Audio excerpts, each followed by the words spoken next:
तो ये कहानी की शुरुआत होती है जब मैं अपने दोस्त के साथ बस स्टैंड को जा रहा था।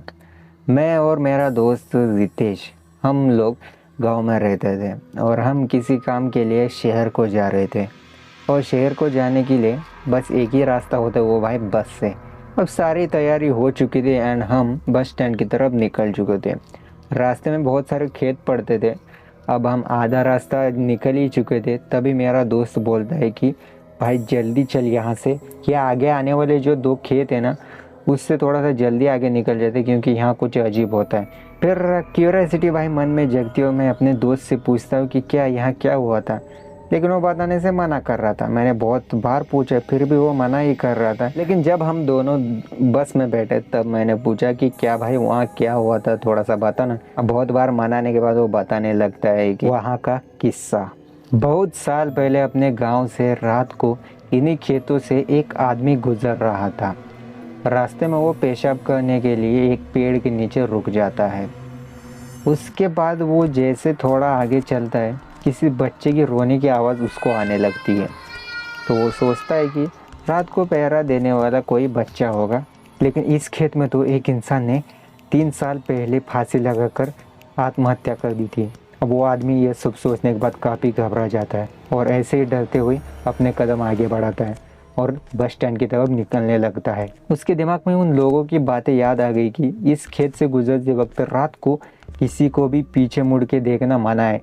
कोई रास्ता पूछे तो उसके आँख और पाँव को मत देखना, कोई कितना भी बोले मत सुनना। ये सब बातें दिमाग में सोचने से उस आदमी की हालत बहुत बुरी हो गई और सोचने लगा कि उसे यहाँ आने से पहले ये सब क्यों नहीं सोचा।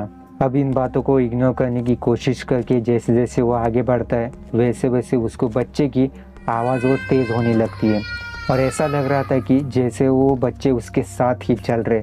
तभी अचानक उसे दिखता है कि एक पेड़ से झूला बंधा हुआ है और बच्चा झूले में लेटा हुआ है और वो रो रहा था। डरते हुए उसने आवाज़ लगाई, ये बच्चा किसका है? लेकिन सामने से कोई भी आवाज़ नहीं आता। तो डर के मारे वो आगे बढ़ गया, लेकिन बच्चों की किलकारी उसको सुना ही दे रही थी। फिर उसने पीछे मुड़ के देखा तो अब वो बच्चा झूले में से नीचे गिर गया। अब रहम के मारे वो आदमी उस बच्चे को अपने गोद में उठाता है क्योंकि वो बहुत ज़्यादा रो रहा था और उसको लेकर वो फिर से बस स्टैंड की तरफ निकल जाता है। लेकिन जैसे वो फिर से उस बच्चे को देखता है वो थोड़ा सा भारी लगने लगता है और देखकर चौंक गया कि उसके पैर इतने लंबे हो चुके थे वो सिर्फ ज़मीन को छूने ही वाले थे।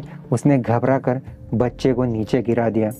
जैसे ही वो बच्चा नीचे गिरा तो बच्चा बड़े आदमी की तरह जोर से हंसकर बोला, तू तो आज बच गया। अगर मेरे पैर जमीन छू लेते तो तुझे आज यहाँ कोई भी बचा नहीं सकता था। तेरी मौत तय थी। ये कहते ही वो बच्चा गायब हो गया। वो इंसान गिरते पड़ते अपने घर पहुंचा और घर पहुंचते ही बेहोश हो गया। जब उसे होश आया तो उसने गांव वालों से ये सारी कहानी बताई। अब जैसे मैं ये किस्सा सुनता हूँ मुझे इतना घबराहट होने लगती है कि मैं खिड़की से बाहर देखने की हिम्मत भी नहीं कर पा रहा था। और जैसे ही हम शहर पहुँचे वो काम करके हम फिर से वापस आ गए। इसके बाद मैं उस रास्ते से फिर से कभी नहीं गया। तो अगर आपको ये कहानी पसंद है तो लाइक करो, और चैनल पे नहीं तो सब्सक्राइब करो। धन्यवाद।